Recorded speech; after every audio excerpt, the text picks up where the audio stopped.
And this session is the playful session or the pleasure session. And it was triggered actually by Steve Connolly, who works for Ariba Cooltech. And I would call him a little bit an enfant terrible of the industry, if I may. He always has some revolutionary ideas and has never been not challenging when we had a discussion. So I'm very happy to have him here. We complement him by Andrea Sandu from Circles Colab. She is not from this industry, so we are bringing in a complete outsider's perspective, but she has a very strong marketing background and she is used to putting products into place and making them desirable that maybe are not that known to the audience. And I asked her to discuss with us what we can do to put more emotions in heat pumps. And then we have Maximiliane von Butler with me on stage. She's mic'd up so we can just speak directly. She's the director for the strategic office at Sonnen GmbH, and Sonnen is a company that provides intelligent home storage solutions. I guess really what they have in mind is making comfortable heating easy. So Andrea, I wanted to start with you, and of course we have prepared a little bit also. So I wanted to start with a question to the newcomer, to the outsider. If you encounter a technical product that is rather boring, and if you look at air source heat pumps, they have a gray box. Often you have to fight with your architect. What would you say? How can we emotionally load such a product? How can we iPhoneize it? How can we provide the Netflix of heating, in your opinion? If you would be challenged with such a task, how would you do that? Well, Thomas, actually, maybe I will surprise you a little bit, because having to promote, make marketing for a technical product is actually not that different than making a communication for a usual product from communication point of view only. Of course, the marketing efforts are much larger than the communication, but ultimately what marketing wants to do is to create a demand for that service or that product in each category, no matter how technical or how, let's say, sexy entertainment it is. But in order to create a demand for the service or the product, you need to make a behavior change. And that leads us to the people, actually. We actually are in the market of changing people's minds, you know? Because the stories that people are telling themselves is what is actually driving the change of behavior, is why they actually choose to do or buy different products. So what we see in the advertising community each year is creative research that is done by Cannes Lion. It's a prestigious awards competition. And they analyzed over a decade the campaigns that are most effective to change behavior of the people. And what they found out is really interesting, because it seems that in the latest 10 years, the campaigns that are most successful in changing behaviors fall in 3 categories. One is act in a way that's the opposite of how a big company will normally act. The second is to capitalize on a major media or cultural movement. And the third one is to take side of the consumer and fight for a certain injustice. And starting from this, I was thinking about your industry, and what I personally see in it is that from cultural point of view, we see this modern generation of people that runs very much on innovation and sustainability, and also caring for environmental conservation, and also want to be perceived that that they have smart choices and they are clever too. And from what I found out about in this little time about the heat pump industry, I do believe that this is a story that this industry can create for the people. So marketing trends can come and go, but I do believe in the power of storytelling, creating a story for the people to join in your industry. Super. Steve, I think this hands over immediately to you. We have had these agitated discussions in the past, and you have been quoted by saying that the energy transition in heating will not pick up, will not be successful if we don't engage in development of slicker technologies, slicker solutions, and better marketing. Do you think, or does that resonate with you, what Andrea just said? Is it just, do we need a new story? Yes, I think we do, and it's very nice to hear somebody speaking from a completely different perspective. I think that we're very hung up on this this heat pump word. I don't really want to go right into the guts of that, but perhaps we could unpack it a little bit. But you know, thinking and acting a little bit contrary to the way that a typical big company would think and act. I do go along with that. I have something that I've nicknamed the Greta paradox. Perhaps I'm going to call it now the blah, blah, blah paradox. It works like this. So if you work very, very hard at greening your existing business model, the chances are you will make yourself look rather absurd to the younger generation. You know, so we see fast food companies trying to go to zero carbon. You know, who's heard of zero carbon junk food? It's a nonsense in the eyes of the youth. I think, you know, when we talk about what we're doing right here, we have to be mindful of really one fact, which is that by the year 2050, or let's slip a bit and say 2051, the carbon ration for the combined capital cities of Europe, you know, London, Berlin, Paris, Rome, the combined carbon rations will be 1 microgram or less. So, you know, speak of hybrids and all that stuff. I think it falls right into the, it will fall foul of the Greta paradox. So, yeah, we need to be really honest, and we need to engage emotions, but we need to be honest. Well, you mentioned an important point that it has been repeatedly discussed, and I think also in this group and in our industry, that the name is not very fitting. Heat pump, is it really pumping heat? Are you pumping up your bicycle? There have been many approaches to change that. The IEA is now calling it the comfort and climate box. Some people have called it magic box. There has even been a heat pump company that called their products magic box. Wonder box I've also heard. I'm not sure that it's only the name, but I want to hand over to Maximiliane. You have been an underdog in that whole business, and you told me in the preparation that you have been considering on and off heat pumps, but you haven't found an angle yet. But you have behaved differently than traditional electricity suppliers, right? So maybe you have some experience to share with us on how to approach a market that seemed to be set in stone with its changed opportunity. Thanks. So when I started working for Sonnen, that still was some kind of a push market. So Sonnen, now that you said it, Andrea, probably stick to these 3 principles. I think you all have cell phones, so why don't you go online and plug in globe.sonnen.de. It will take a few seconds, and then you will see a website which shows all the storage systems that are installed globally. And I'll pick up on your 3 steps. So Sonnen back then was very small. I think the company is now 10 years old.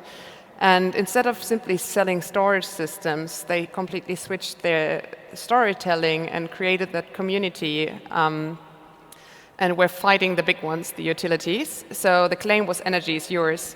And Sonnen really had the vision that everyone should become his own energy provider. So we wanted to get rid of utilities, which is not possible yet. So we became a utility only to enable the community to be its own energy provider. And then the third thing you mentioned, Andrea, was think about the customer, put the customers, or become a customer-centric company. So the storytelling wasn't about selling storage in the first place. It was more about the users who already has a storage system. So those who checked our website, you will find a tab, you can see the ambassadors when you're at least in the German market. So these people who already bought a storage system then invited others to check out their storage system at their place and tell them about Sonnen. And we're not really sure what does the customer want. So he's not necessarily interested in a storage system. Usually they buy PV rooftop, and then they're about 30% independent. And when they add a storage system, they get up to 70% of independence. But the idea is to become fully independent. So on top, Sonnen came up with the idea to have a flat rate for energy, that in the end the customer feels fully independent. And probably that's why we were this new kid on the block, which then eventually 2 years ago got acquired by Shell. So now you can behave as if you are a small company. I think Shell really. So the idea is to still have the customer in the center, and we're not going to change that. That is the business model. And thus, energy is yours. Include heat is yours. Hey, I know you were pointing. You wanted to get. You knew you invited a producer for storage systems. No, in the long run, yes, of course, because the idea is that the prosumer is not supposed to think about all those different producers. Ideally, he doesn't think about it at all. He just gets the service. So we will see which angle the heat pump is included. Our systems can be connected to heat pumps, but there's not yet a full offer that includes heat pumps. Andrea, how do you see that? Is that what you had in mind when you said behave different? Unexpected? Yes. Actually, both of the examples are very, very relevant from also storytelling point of view. When Maximiliane showed us the community map, I can only see the way that the strategy was building around the storytelling strategy of building communities rather than selling, let's say, a certain technical product. So, of course, when you think about this industry, you think about the electric cars maybe, and the way that they build and they change the mindset of the people during this decade, or the past decade. But I would also look into the challenge itself, because what you are doing actually is trying to make people adopt innovative products. And the way you did it, the way you do this is actually very, very relevant by building the communities. I would look into another, let's say, surprising category. If we think about 30 years ago, if we think that Coca-Cola will be challenged by a product that is actually double the price and appears as a niche market, and that product is Red Bull, we would never think it will succeed. But actually, what they did is selling more than Coke in some channels, you know? And I would look into these kind of categories as well to learn, because what they did is making people adopt innovative products. And that is always a struggle, of course, but it usually starts with a group of people that adopt it and then start recommending it and building a sense of community, of belonging, of special values and beliefs. So I do find the project that Maximiliane showed us very relevant from this point of view. I see in the back of this room a person that is carrying an elephant. So now the advertisement of Red Bull was that Red Bull gives you wings, right? So if I make the comparison that the elephant is the energy transition, it's really heavy lifting that we have to do. And if the heat pump is the Red Bull of the energy transition and that could give you wings, then it's much easier. The elephant will fly by itself. And maybe that's something that, Steve, that you have pushed forward. You have been a proposer, a supporter, or a developer of heating systems that use heating and cooling. They are super energy efficient. You can explain that better than me. That run on the DC side of things and integrate energy and avoid the thermal waste that I have been quoted in saying, and I did actually. But I do agree. I think if we would use all the waste heat in a city, we can probably heat the city by its waste heat alone. We don't need any additional surplus if we use the solar energy and then just avoid waste. Is that what you have in mind to push as slick product? And a second question on top of it, how would you market that, or how is your marketing happening at the moment? Yeah, these are good questions. Maybe I need some of that Red Bull to, get me flying a little bit faster. But I think, even though it's a playful session and it's a marketing session, I think, we speak of silos, and I think one of the silos, and it's not just for our industry, it's across the piece, is that technical people and marketing people live in different worlds. So we're in a marketing conversation now, but I'm just going to dip into the technical conversation. Forgive me if that's not what I'm meant to do. But the thing is, a refrigeration machine, which some of you guys call it a heat pump, it's just a refrigeration machine. It can do cooling and it can do heating. Inside it, there are lots and lots of electric motors which work from things called variable speed drives. And in fact, those things, they absorb DC electricity. So you've got those going on in more and more plant rooms in buildings. And then on the roof of the building, you've got more and more, you've got these big solar arrays. And they're working also with a piece of equipment that's very similar to what you see in a heat pump that makes the motor work. And then separately, you've got battery chargers coming into play, whether it's for cars or for storage batteries. And you put that all together, and you've got a whole load of electronics equipment. And if you join that up carefully, across the DC network, and then if you put the right layers of software on the top of it, then I think we can avoid the Greta paradox, because I think we actually can go zero. We can do zero carbon, not sort of like, I don't know, fit for 50 or whatever you call it in Europe. Was it fit for 50? 55, I can't remember. But I think we've got to be honest and just say, yeah, we can do it. It's going to cost a ton of money. It's going to need a lot of engineering, a lot of good communication from the marketing people. We have to get those guys on board, because otherwise, we're just being knocked day by day by the hydrogen caucus. These people who think that fire from hydrogen will solve the problem. It won't solve any problems. So, sorry for that. Just dipped a bit there into the technical world. We'll now go back into the marketing world. It's very similar. It's very analogous to what's happening in the car business, by the way. In the early days of electric cars, you've got a Ford Mondeo with a Whirlpool washing machine engine in the front and a golf buggy battery in the back.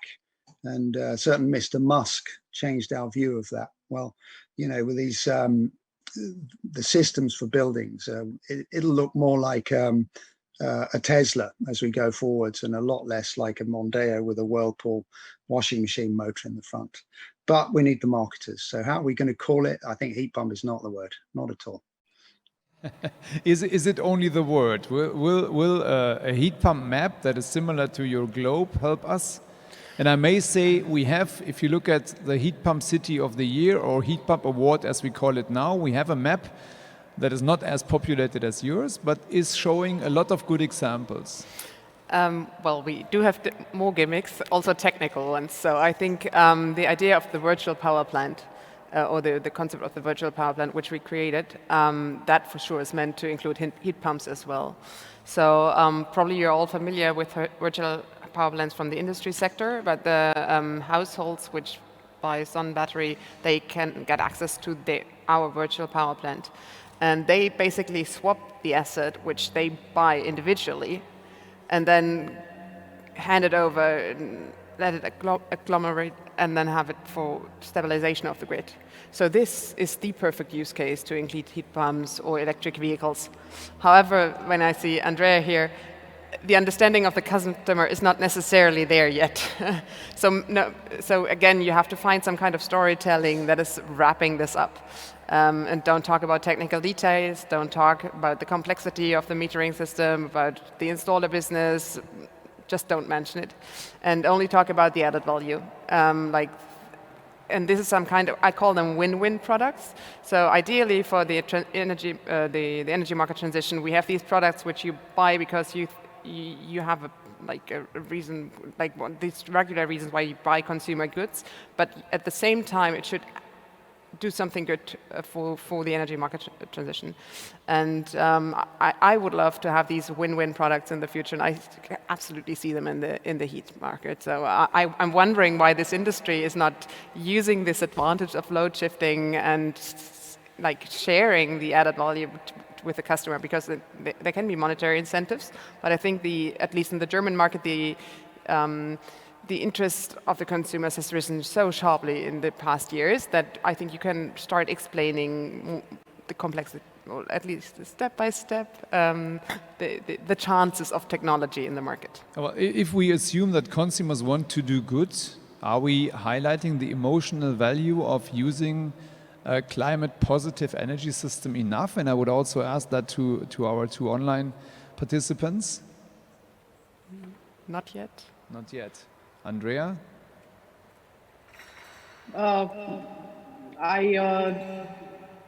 studied for these 2 weeks with the industry, but I didn't feel the energy of this movement imprinted in the marketing efforts. That's quite a strong statement, because that means that maybe this industry, our industry, is still too product focused, and we discussed the technical details, and we hope that on the merits of technology people buy, and they are maybe buying more for a customer journey. I think that's what I take from what you said, a very simple solution. And I'm always struck, you can go into a car dealership, you sign the papers, and after 2 hours you get a €100,000 car. You cannot take it with you, but after 3 months you will have it, right? Something like that. The same level of investment requires 3 offers from installers that may not come, that require complicated comparisons, that require you as the end consumer to coordinate different crafts. And it's not easy at all. And normally if you talk to people about this, they say, yeah, we have done it and it feels good now and it works, but it was not fun. So this idea of an entertaining customer journey that at the end point gives you the right to feel better because your heating and cooling system is emission free, would that be something that you propose as a possible solution? Independent of name, Steve, because naming, I don't know how to solve that. But is it more the journey than the name, maybe? Okay, so the naming thing, I've been playing around with it for years. I've got too many different names for it, which is why and I tend to get drawn towards the engineering acronyms. My latest one is, get this is a good one, refrigerant induced cooling and heating, which stands for rich. So it's a rich kind of offering. But actually, that will never be any good in the marketing world. It's just an engineer thing. I think, going back to what Andrea was saying, we've got to sell what the customers want. And if they're buying our technology because they want zero carbon, then why the hell don't we put a carbon dial on the front of our equipment that says it's made this much pollution? And because it does, the electricity that goes into it is full of pollution if we're not careful. That's why I say that we should actually plug heat pumps directly into clean energy systems like photovoltaics, what have you. But yeah, we should put a carbon dial on there and tell the customer exactly what it's doing. Let's be honest, otherwise we're right there. We're falling right into that Greta paradox, blah, blah, blah. You know, we got to go to zero carbon, not minus 55 or whatever it is. Got to go all the way to zero.